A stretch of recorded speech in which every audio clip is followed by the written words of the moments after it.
Good evening, everyone. We're just going to wait a minute or so before we begin the annual meeting.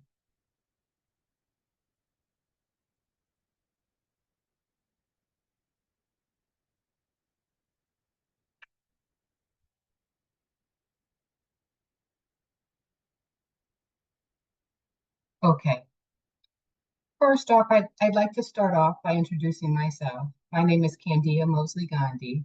I'm current president of the League of Women Voters of Berkeley, Albany, Emeryville.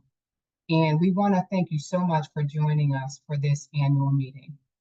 The first part of our meeting will be devoted to our guest presenter, followed by an intermission, after which the all-member meeting will begin at about 7:45 p.m.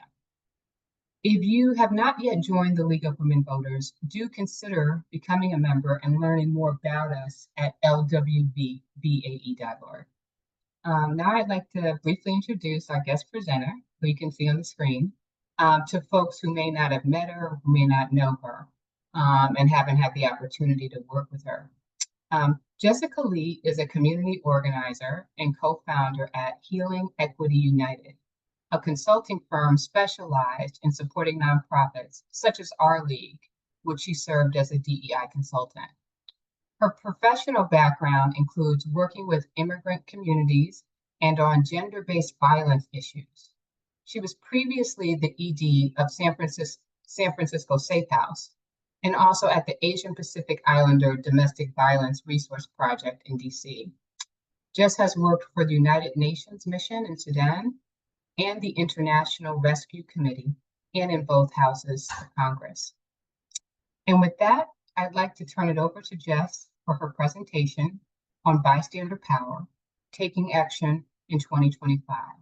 Please enter questions you may have in the Q&A. Jess? Great. Thank you so much, Candia, and thank you to the League of Women Voters, Berkeley, Albany, Emeryville for having me here tonight. I'm going to go ahead and I'll be sharing screen just so you all can see the presentation.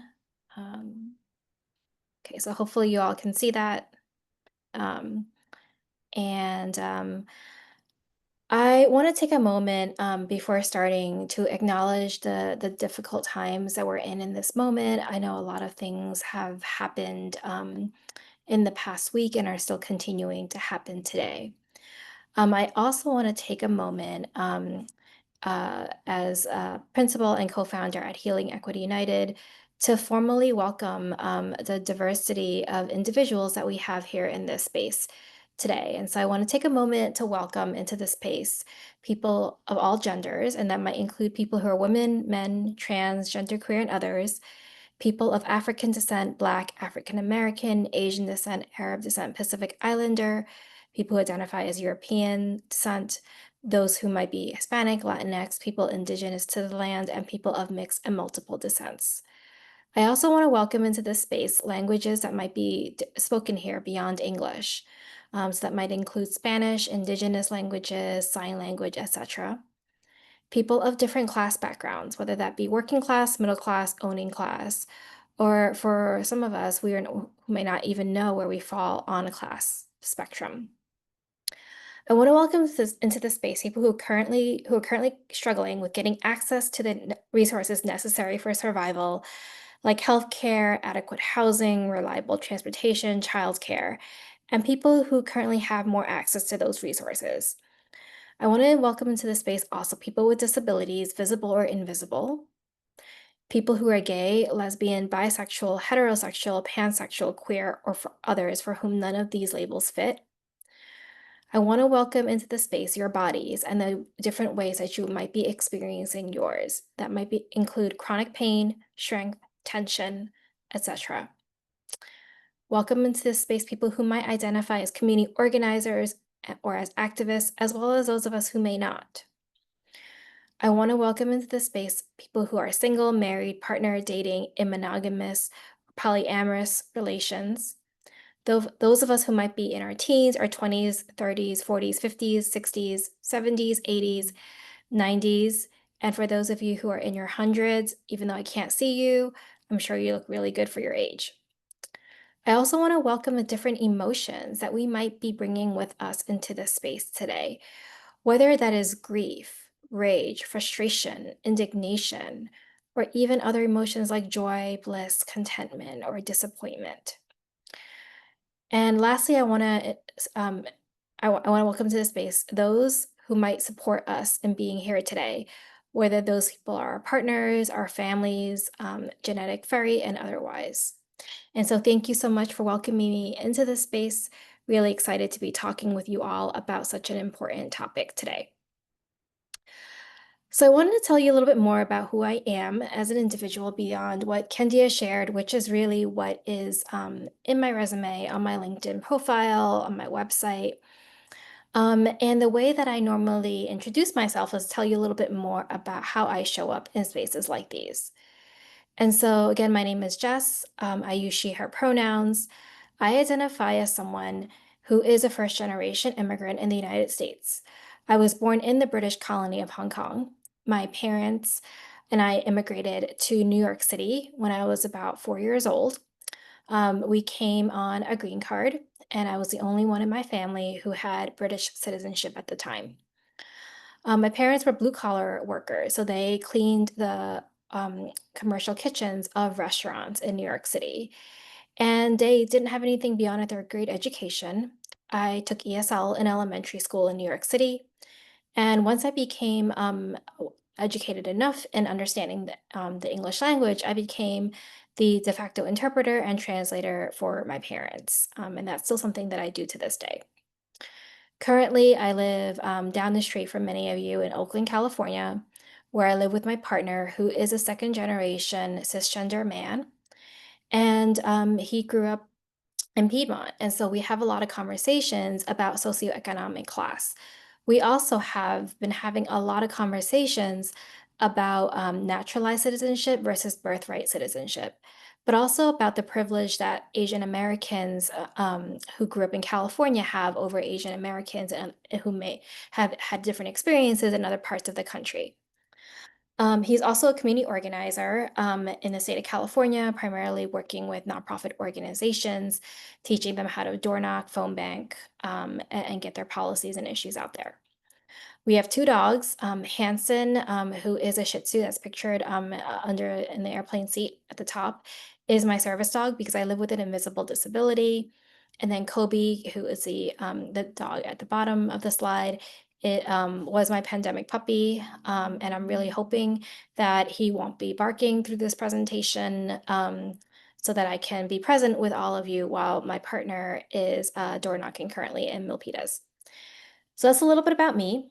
I want to also take a moment to share with you all that I work for an organization called Healing Equity United. We have, for some of you who might have been in the league for years, you all might have known of us. We've done some work with the league in the past, and essentially, co-founded Healing Equity United with my current business partner when we were both running nonprofit organizations, and realized that we really needed to have people in leadership that looked and reflected the communities that they were serving.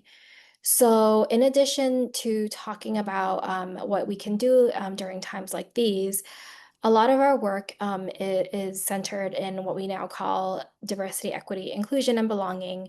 And so that means supporting nonprofit organizations with assessing what their culture currently is. We do a variety of different workshops and trainings, as well as executive coaching and facilitating healing spaces for those of us who need that in times like these. What we're going to be talking about tonight really is just understanding the current landscape and why bystander action is critical in this moment. We'll learn how to assess different situations and choose safe and effective ways as to how we can intervene. We're also going to maybe start building some of our confidence around how to speak up and what it means to be in solidarity with communities that are being targeted right now, and walk away with tangible actions that we might be able to use in our everyday workplaces, in our communities, and generally in our everyday life. I also want to take a moment to share that because of things that are happening throughout the state of California, Some of the things that I'm going to be sharing with you all tonight, including videos, might actually be from other parts of the country because I want to make sure that we're fostering a learning environment. And sometimes watching things that are too close to home might take us away from that. And so there will be videos that I'll be sharing throughout the night and examples that are from other parts of the country. And so, let's start with thinking about like and talking about like who's a bystander. So the definition that we generally use as a bystander is someone who witnesses harm, whether it's a comment that we're hearing in public, or it's a policy, or an ICE raid at a courthouse, or a restaurant, or a nail salon, or a Costco. You might not be directly involved, but you're someone who just happens to physically be there. So many of us think of bystanders in terms of emergencies, right? But we're actually bystanders in ways more often than we actually realize. We're bystanders at family dinners when people are having conversations about what's happening in the world. We're bystanders at work in staff meetings when people are bringing things up and or sharing their personal thoughts and opinions. We're also bystanders on social media, right? When we're seeing people post certain things. And we're bystanders in physical spaces like the grocery store. And so the question is, what do we do when we witness that harm has happened? And that's what today is about, because the world doesn't really just need more allies. In theory, we really need to learn how to take action in the moment. And so, as a bystander, we have to be aware of whether we are going to take action to speak out or act about, or to seek to engage others in responding, either directly or indirectly, immediately now, or even at a later time against harm that is happening. So, one of the things that people often ask us is, well, is there a difference between being an upstander and a bystander? So, facing history says that an upstander is someone who speaks or acts in support of an individual or a cause, particularly someone who intervenes on behalf of a person who's being attacked or being bullied. And at Healing Equity United, we don't want to necessarily spend all of our time intellectualizing language or arguing to say that one term is necessarily better than another, because there is a reason that some communities have felt that the word bystander in and of itself wasn't just enough to say. But what we generally say is that, well, everyone who is witnessing an incident or physically somewhere and sees an incident or hears about it has a role to play. And then we all have a responsibility, especially in times like these, to take action. And what we want to avoid, what we don't want to happen, is for there to be some form of a bystander effect. So, a bystander effect, this is a term that was popularized by social psychologists Bibb Latané and John Darley. And it happened after the murder of Kitty Genovese in 1964 in New York City. She was stabbed to death outside of her apartment in front of dozens of neighbors, and nobody stepped in to call the police. And so this term, this bystander effect, is really attributed to two factors. One is this diffusion of responsibility, and then secondly, social influence. So basically, what bystander effect means is that the more people are there, the more onlookers that there are, the more bystanders there are, the less personal responsibility that folks might feel to take action. And that's what the diffusion actually is. And then the social influence essentially says that individuals, we're aware of like how people are acting in the spaces around us, right? We monitor the behaviors of those around us to determine what are we going to do, how are we going to act. And so if nobody is doing anything, and then others might not act. We want to put a disclaimer here that, psychologically, it's actually natural for us to go, as humans, to go into shock, or to freeze when we're witnessing some sort of conflict or an escalation or an emergency. And that could be due to a response to fear. So just thinking that we might be too weak to help, physically too weak to help. We might be worried that we're misunderstanding the context, we don't have all the information, and maybe we're just seeing a threat where there is none, or we might even be worried about a risk to our own life, or being in danger. And so if we are witnessing an incident and we see that there are others in the space who are not who seem like they're not helping or not doing anything, just know that there could be a reason other than that they don't care. And if that happens, we encourage you to just check in with them later, see what's going on. And so I'm going to share an example with you all of an incident of police brutality in New York City. So this happened when I was about 19 or 20 years old. This is way before the age of smartphones. So there was inability to record, and it was in Flushing, New York City. And my mom and I were in a parked car, and we were going to leave. And then we saw that there was a car that pulled up next to us, and they were double parked in New York City. Um, and they double parked for a couple of seconds, and then an NYPD car pulled up next to them and proceeded to write them a ticket. So in New York City, at the time, police officers were allowed to give out tickets. We didn't just have ticket police the way they do in Oakland.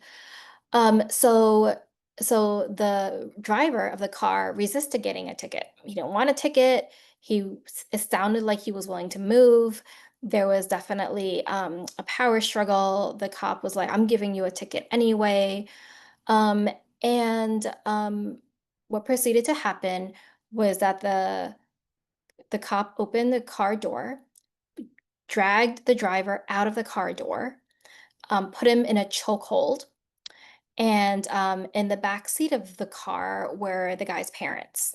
Um, and the front seat was his very, very, very pregnant wife. I think she was like 8 or 9 months pregnant. So the guy's dad got out of the back seat of the car. He went to try to get the officer off of his son because it was clear that it was a definite chokehold. Um, and the cop's partner went and grabbed the dad, who was about 80 years old, and threw him into the middle of a street where there were cars driving by, and one car actually slammed on its brakes in order to not hit the dad. Backup was called.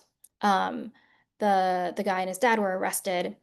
And there were a ton of bystanders in the moment. It was a very busy street.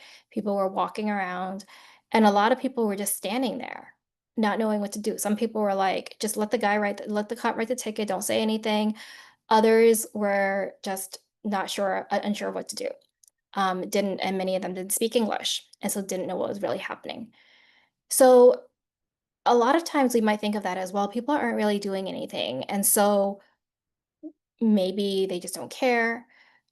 But knowing my community in Flushing, it could be that some folks were undocumented and didn't want to respond and were afraid. There were folks who were elderly. There were folks who had children with them, young children with them. And then there were folks who went and checked in with the family after with the mom, the guy's mom, and the pregnant wife, because clearly they didn't know what to do.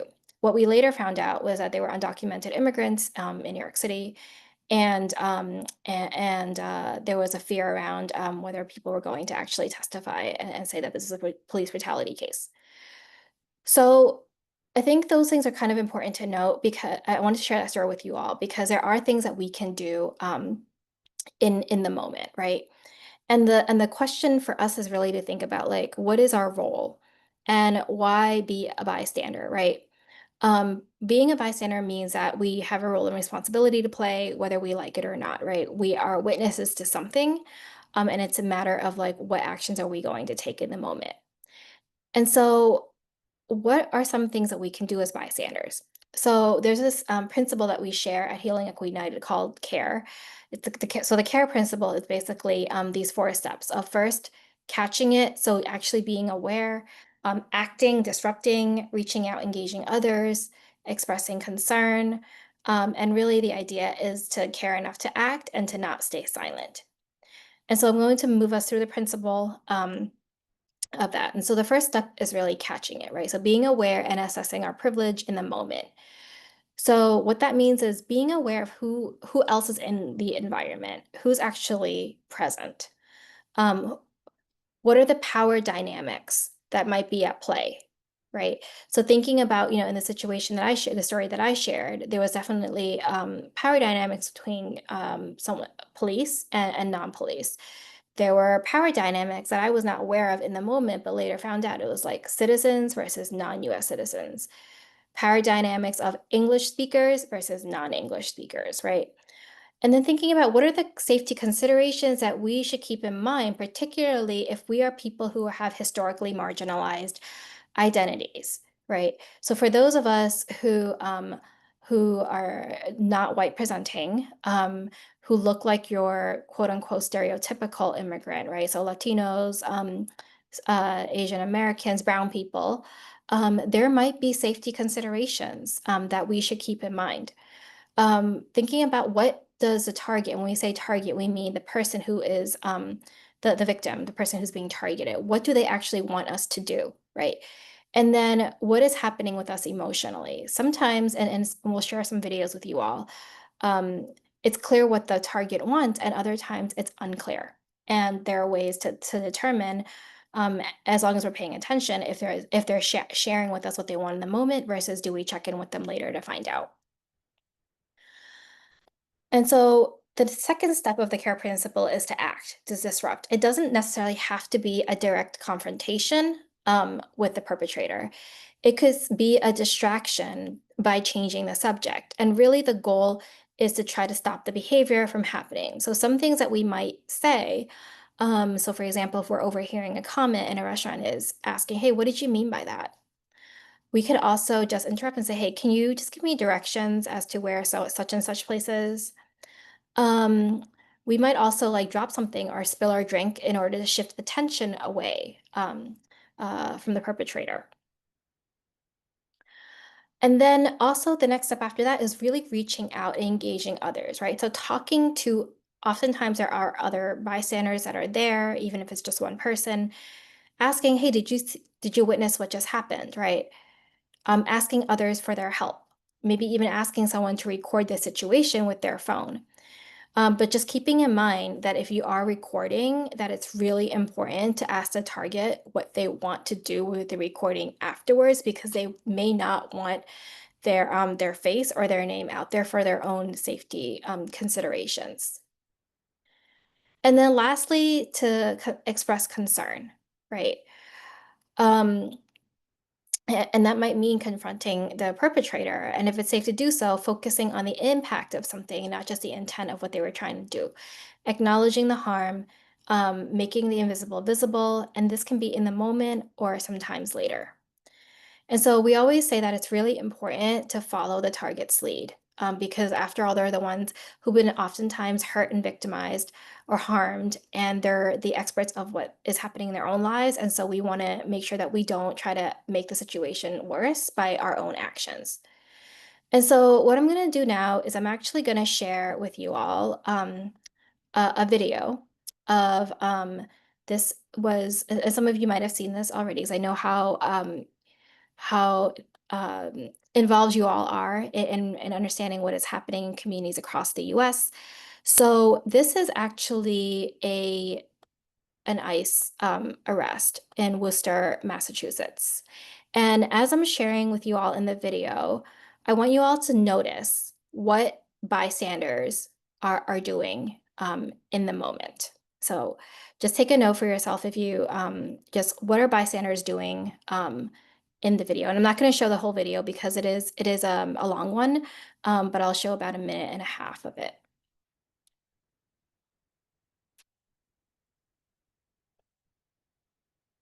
Okay, so I'm going to start playing it. If someone can just let me know in the chat if you all can hear the video, like once I play it, that would be really helpful.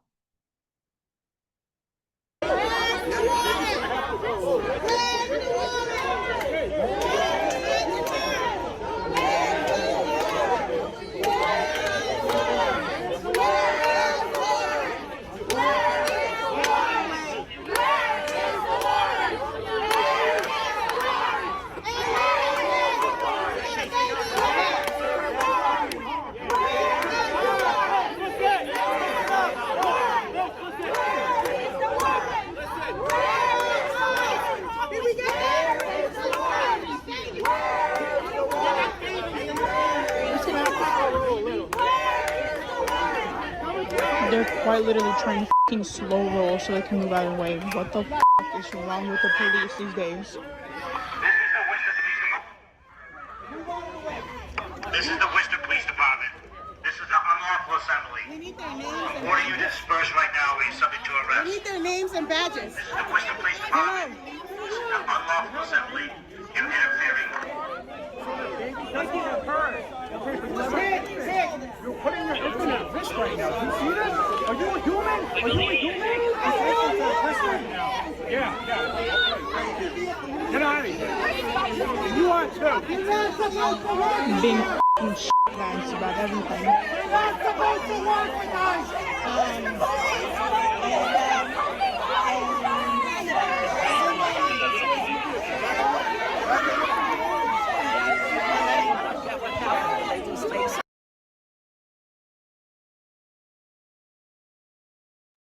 Okay, so I want to ask you all to share in the chat. Oh, thank you. Some of you are already saying some things.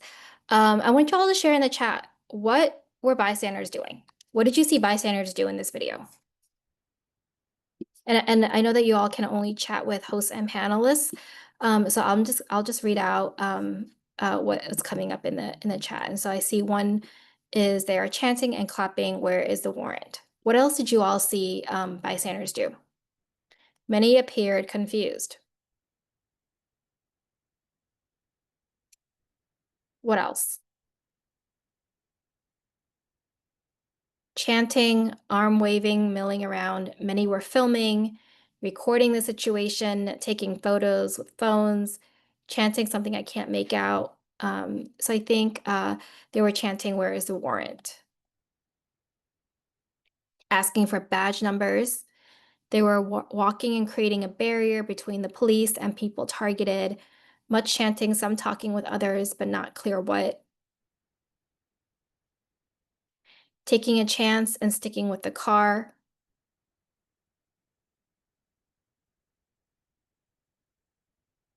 Just walking by. Yeah.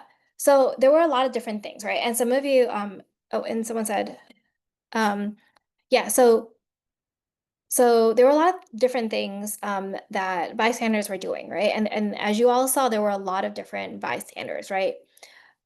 So so some of them were chanting, "Where is the warrant?" The context that we later found out was that ICE did not have a warrant, and that's why people were shouting, "Where is the warrant?" Some were talking to ICE officers or police. Some of them were walking, creating a barrier between the police and people being targeted. Others were taking photos with their phones. Many of them were filming or recording the situation. Some people seemed confused, or they were just milling around, which can happen, right? If you're so the context that we later discovered was that ICE was in Worcester, Massachusetts, and they were arresting. They had come to arrest a mom in her home, and her husband had been taken earlier that week, so they were coming back for the mom. And what happened, from our understanding from organizers in the neighborhood, is that there were is that neighbors saw what was happening and came out onto the street. Because when you're living in a street like the one that you all saw, where things are generally pretty quiet, I would say, or appear to be pretty quiet, and all of a sudden you see more and more people coming out into your street and you hear shouting, it's only natural for people to come out and be like, what in the world is happening here? Why are people shouting? Why are there cops out here, right? So the woman that you all saw who walked by, the Black woman with the glasses that you all saw who walked by, and said, "We need their names and their badge numbers," was a bystander, but she was also a bystander that was called in. And she's from the same, I think she's from the same city, and she happens to be an organizer who works with an immigrant nonprofit. And so there were bystanders even in the beginning that we didn't see on this video, calling organizations to come, or folks to come in and be like, "Hey, this is happening. Like, can you come here and can you document?" Making sure that people know their rights, things like that. And so there were a lot of things that were happening in that video, right? And I know, it's really ironic is that I showed that video about a month and a half ago before everything started happening in LA. And things have only escalated since, right? And so some of the bystander actions that we talk about specifically with regard to ICE and law enforcement is to just always be prepared. So have our phones always charged, or carry a pen and paper with us if our phones, if we're worried about that. What we want to do is that we want to record what's happening, and we want to make sure that we're documenting everything. So under the First Amendment, we can document as long as we're not interfering with law enforcement. We also want to keep our camera focused on law enforcement, and what they are doing and their behaviors, not the person who's a subject of the action. Document everything you can remember, whether it's through a notes app on your phone or a Google Doc, or if you carry a pen and paper with you. Take down the officers' badges. Sometimes their last names are actually on their jacket. You can ask for their badge numbers. Take down their patrol car numbers, what agency the officers are from, as well as any witness contact information. And so if there are folks, other bystanders in the area, that becomes super important. Because some of these cases end up going through the judicial system, and there's a lot of requests for like evidence and things like that. So if for whatever reason, something's happening and you don't happen to have your phone with you, and you don't have a video or audio recording, you can still write down after the fact what you can remember from the incident, sort of like as if you were journaling what happened. If you think that your phone is at risk of being taken, as we've seen that some folks are worried about across the country, you can either do a lot. You can live stream it to social media. Because that way other people might have it in the moment, right? So you can do it live. So you can do a live Facebook or a live Instagram, or even send a live video or a photo to someone else. So like your partner at home, a friend across the country, or you can message someone, right, while the recording is actually happening, so that there's another person who has a copy of what is happening. And then, of course, always be aware of your surroundings. Today it's been a heavy week for a lot of us. And there were already actions happening at the airport at SFO today, not with ICE, but with Palestinians who had visas to come into the country who were not allowed in. There were actions at Costco today in Newark happening. So it's happening outside of just courthouses, outside of just Home Depots. We've known since January there have been actions at restaurants and nail salons. So just being fully aware is going to be really important as we move forward. And so what happens if law enforcement or ICE tells us to actually stop recording and they try to interact with us, right? So we can respond by saying, and make sure you can be heard on the recording. I'm exercising my legal right to document what is actually happening. So that it protects. So saying it on the recording also protects you. If ICE or law enforcement tries to tell you to step back, what you want to say is, I do not believe that I am interfering with the mission of law enforcement right now. So that's something else that you all can also make sure to say. One of the things that that we saw in the Worcester video was that the person who was actually taking the actual recording, even though law enforcement and ICE didn't speak with that individual who was taking the actual video, you can hear that the recorder was actually narrating what was happening, like this car is moving, right? So all of those things become really important in the moment. And it also challenges what is happening when folks are being told that this is not actually happening in our communities or in California. So I'm going to share with you just another video. And this one actually is in Virginia. And so if you just give me a moment, I'm going to pull that video up for you all as well. And this one is folks in a courthouse where unfortunately, as many of you know, it's happening in the courthouse as well. You don't have to. No necesitas decirle nada. No necesitas decirle nada sin abogado.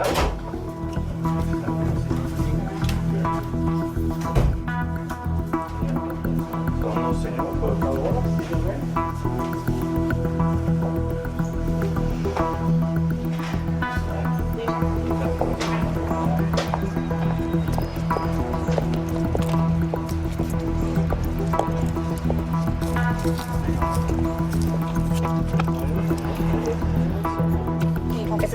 Please step back, ma'am. You cannot interfere. I'm not. I'm giving him. Step back. I'm simply giving him a piece of paper that he dropped. Step back.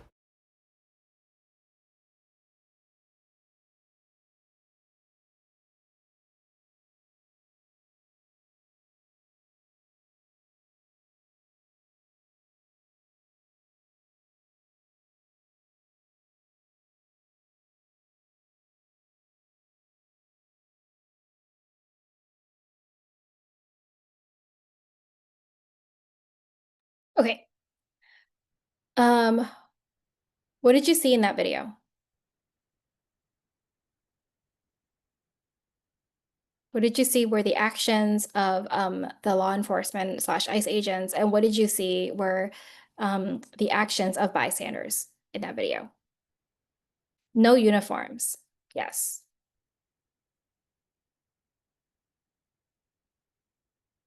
What else? What else did you all see? No identification of those arresting, showed no warrant.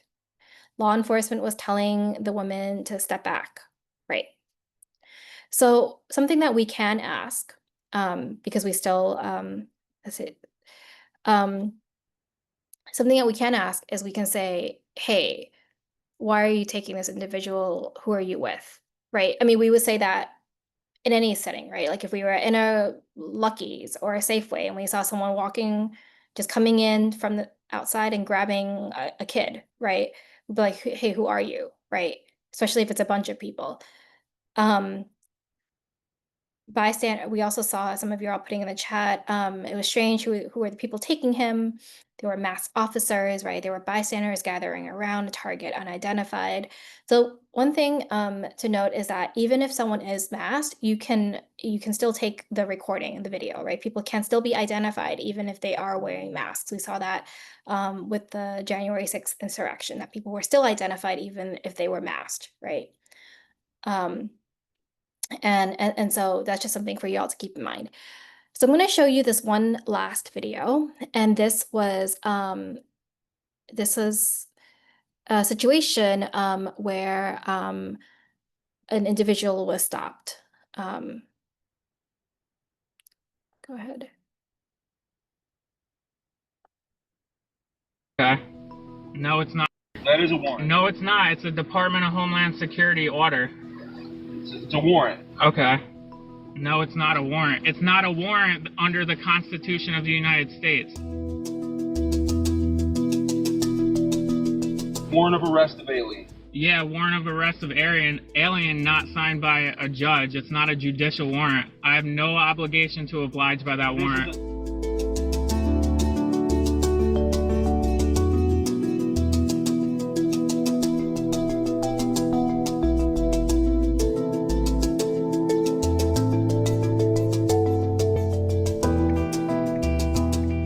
This is a lawful warrant Signed by a judge? Of the Immigration and Nationality Act, and an official designated with that authority.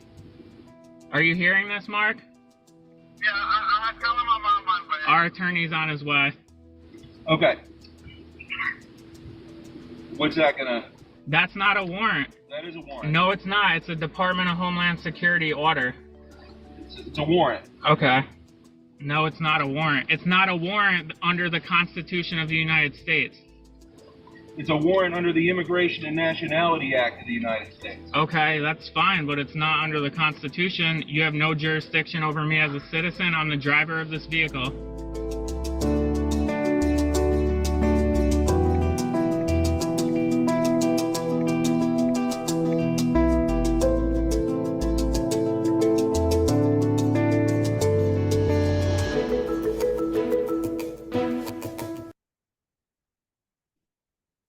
So I wanted to share that with you all just because I think it's really important to know that in moments like these, we have to continue to be educated and informed about um, what actions that we can take, as well as knowing like because right now what we're seeing is that ICE and law enforcement are using extreme ways to achieve their goals, right? So knowing, that, hey, a warrant actually has to be signed by a judge, it has to look a certain way, is going to be really important in times like these for us to protect our communities. The other thing for us to really be thinking about is do we have, or how do we find the courage, right, to push back against individuals? Because I'm sure, even though the driver was an executive director and worked with immigrants, that it can be really uncomfortable just sitting there and talking with a law enforcement officer for however long it takes for the attorney to get there, right? And so really I think understanding like what are we willing to risk in this moment? How do we remain courageous and steadfast in these moments of pushback is going to be extremely important as we are trying to support our communities. So with that, I wanted to just also ask you all. I'm going to be sharing slide with you all. I'm going to show just one, example scenario, and I'm going to read it out, and I want to just ask you all, what's one thing that you think you might be able to do as a bystander in this scenario? Go ahead and share the screen.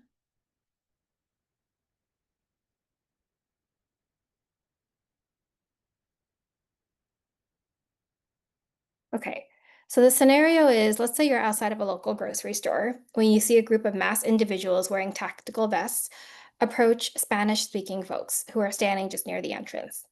The masked group demands identification and starts directing people towards a van without clearly identifying themselves.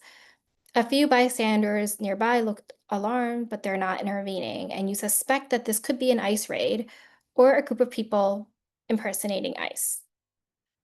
So I'm curious, what would your first reaction be, and what safety considerations might you need to make? How do you assess what's happening and determine if the individuals have legal authority? What strategies could you use to document the situation safely or alert legal aid or community support? And if one of the people being approached looks to you for help, what can you say or do in that moment? So if you all can just share in the chat, what might you do? See, record. Ask what agency they're from. I would immediately start recording and ask law enforcement for identification, for example, badge numbers and a warrant. Ask who are you and what's going on, while hopefully someone else has their camera phone on the masked people. Ask for identification.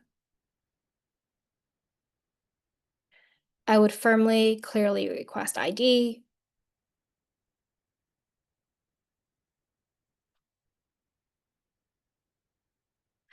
If one of the people who's being directed towards the van looks to you for help, what can you say or do in that moment?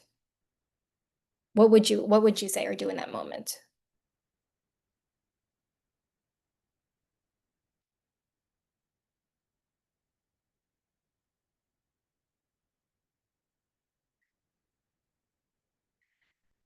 So one thing to note, right? So something to note is that some of us, if we speak Spanish, and clearly if they're speaking Spanish, right, they may understand our Spanish to a certain extent, is to say like, hey, there's someone we can call. What's your name? Right? Getting the person's name so we can find out who was taken, and how do we look them up to see where they've been detained, right? Give them a phone number to call, someone said. Maybe ask, how can I help? Right. So I think those are really important things to keep in mind. Even if you don't know how to speak Spanish, we can still say like, what's your name, or who are you? Right. I think that's something that, because of the number of people that we're seeing being taken these days, it's really important to know like who's being taken, Are there family members that they want us to contact, right? Do they have an attorney? Anything that's very that's not going to put their their immigration case, if they have one, at risk. I think we could still ask their names, right? Who can we call for you? Someone else mentioned. Absolutely, right? There's nothing worse than being taken and your family not knowing where you are, right? Or and people struggling to find you. So just imagine if we were ourselves in that moment. What would we want someone else who's trying to help? What would we want them to know? And so I know that there are some questions coming in. And wanted to pause here and open it up at this point for questions. I know we have a little less than 15 minutes left, if that's right, Kendia. And I think we can go ahead and open it up for questions. And I think the league has said that if you can put your questions in the Q&A, that would be helpful for tracking.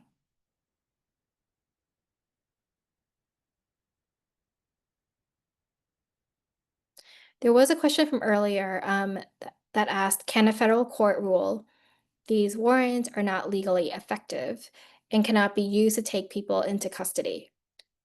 So I don't actually know the answer to that question. I'm not an immigration attorney, but I do know that the courts are looking at warrants. They're looking at immigration. They're kind of looking at all the situations around these ICE raids right now across the country, and they can rule that it's legal, not legal, constitutional, unconstitutional. I think it just depends on a case-by-case basis. But again, I'm not an attorney, and I'm not so I'm not able to give legal advice.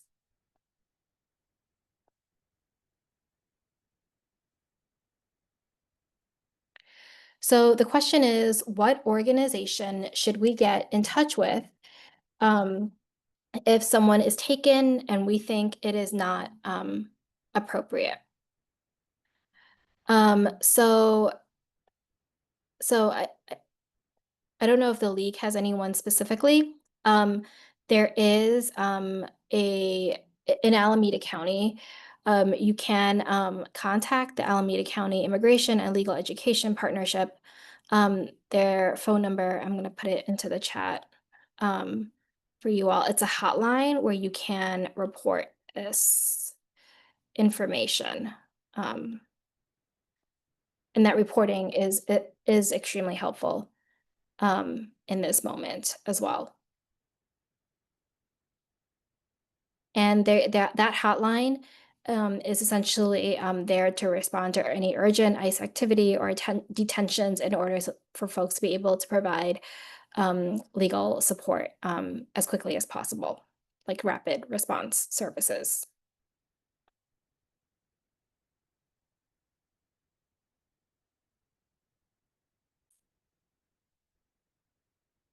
Any other questions that might be coming up? I'm also going to go ahead and put in for you all into the chat for those of you who maybe work in counties outside of Alameda or have friends or family outside of Alameda County. This is a website that essentially shares all the different phone numbers for the 9 counties and beyond, just throughout kind of in the state of California.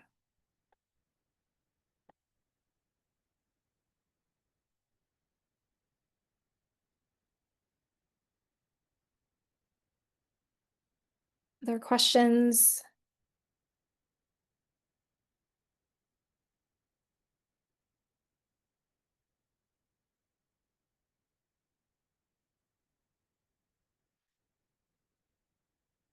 Okay, so there's a question that says, how do you respond if you are threatened by the arresting agency?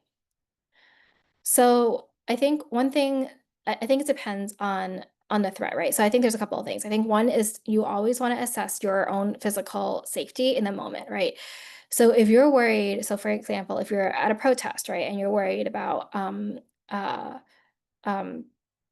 being threatened physically, right, or assaulted by the arresting agency, we always say that even as a bystander, you want to put your own physical safety as a priority at all times, right? If the arresting agency is saying, step back or I'll arrest you, what you can say in the recording is, I don't believe I'm interfering with law enforcement right now, right? Some of you mentioned, some of you, I think, mentioned and saw the video with Senator Alex Padilla today. And one of the things that you might all have seen in the video was that the arresting agency was saying, hey, you're not allowed to film here, right? So what I saw was that they continued, the person who we later found out was one of the senator's aides, filmed for another 2 seconds and then moved away, right? So we say to prioritize your safety in that moment, but just know that your constitutional rights allows you to protest. It allows you to say that you're not interfering with law enforcement in the moment, and you are documenting and can record. What to do if you're threatened with arrest and if you are arrested. So, well, if you're threatened with arrest, I think a lot of this has to do with our personal comfort around how we want to respond and our own safety, right? So I think one of the things to remember is that during the civil rights movement, protests and arrests of protesters was actually part of the strategy. Like, the civil rights leaders knew that people were going to be arrested, right? And some of our current organizers also know that that is part of the process of protesting, right? So I think it just depends on what is your I'm not saying everyone wants to be arrested, but the question is like, what is your own safety and comfort level? So for example, right, one of my colleagues has young children at home. She can't be arrested because otherwise, like, nobody would be there for her kids. Someone would take them away, right? So that's not something that's not a situation she could put herself in, right? So in that scenario, as a bystander, she might move further away and record the incident. She might go home and journal what happened, right, and put it out on the social media or on the internet, right? Send it to a news media outlet, right? If you are arrested, something that we know that's been really important is documenting what your experience is while with the arrest, right? So even if you are arrested, you have certain rights. You have to be read your rights. You have to be treated in a humane way. And what we know is that some people who are being arrested may not be treated humanely, right? So all of those things matter in this moment of pushing back against what is happening in the state of California right now. If you are arrested, there are organizations that can support with bail as well, if that's something that's needed. So just I think that's something just to keep in mind if you are arrested. Yeah.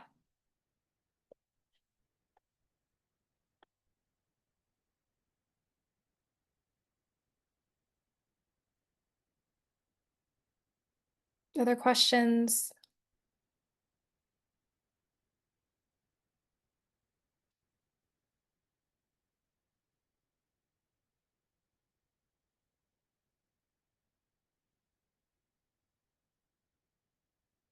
Who should we call if we are arrested? Okay.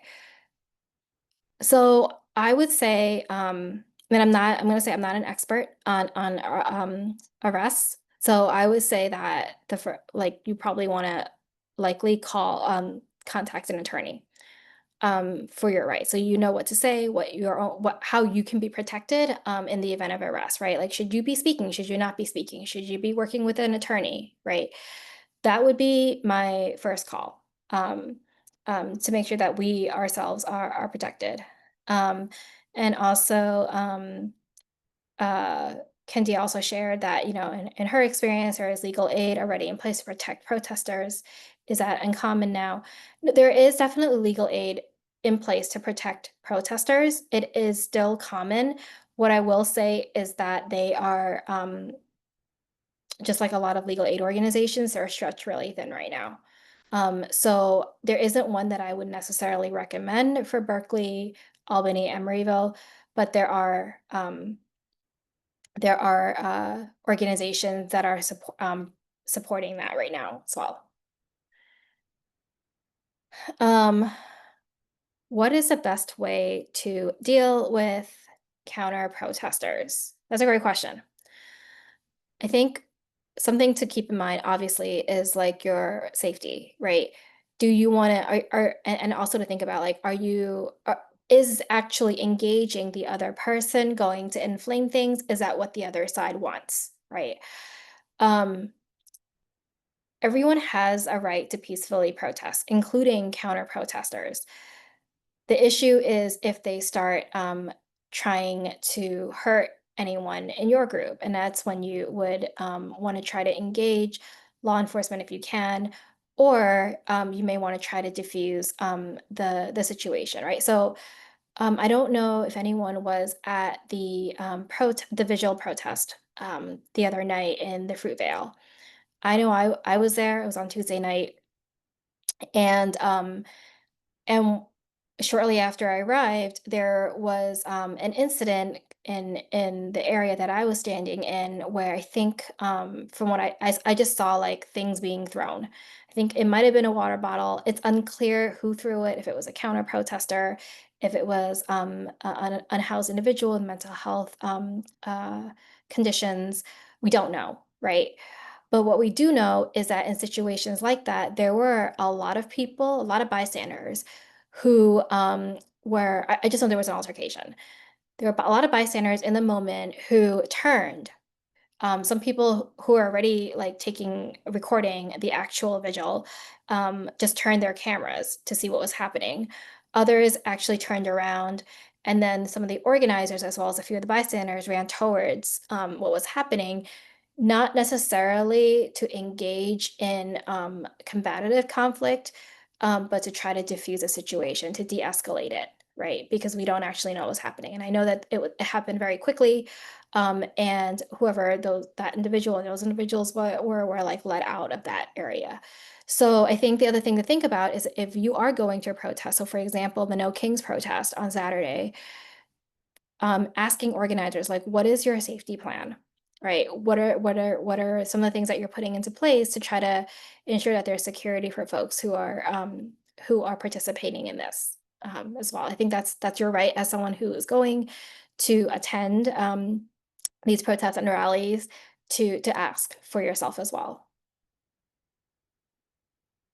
And then I think the other thing to think about and to know is that oftentimes at these protests, there are people who have been protesting for a long time, right? And and are considered like experts. And so oftentimes they may be carrying things like milk, right? Like extra masks, like water, like first aid kits, right? So that there usually tend to be people who in the crowd who are there to help. And that's why it's really important that when we're talking about the care principle, that we reach out and we engage other people. You all might have seen the video of the woman who was shot at in downtown LA, and the person who was recording and actually took the video of the woman being shot at actually had materials and resources in her backpack to try to like apply first aid to the woman right away. So it's really important to reach out and be like, hey, can someone help this person, or what is going on? All right, so I wanted to just share with you all just my contact information before I hand it back over to the league, so that if you do have other questions that are coming up, you can reach out to us. My organization also does monthly webinars on topics like these. Our next one is actually focused on authoritarianism and why is there so much comfort with authoritarianism, or it might seem like there's comfort with it. So if you go to our website, if you email us, we can make sure you get that information. So with that, I want to thank the league for inviting me here tonight. Really excited about the work that you all are doing, and I will pass it back over to Candia. Thank you, Jessica. Thank you so much for your presentation this evening. And thank you everyone for joining us for this segment of the annual meeting, Bystander Power. We're now going to take about a 15-minute break. Everyone get up, take a deep breath, and then we will begin again at around 7:45. Thank you, everyone. Thank you, Jessica.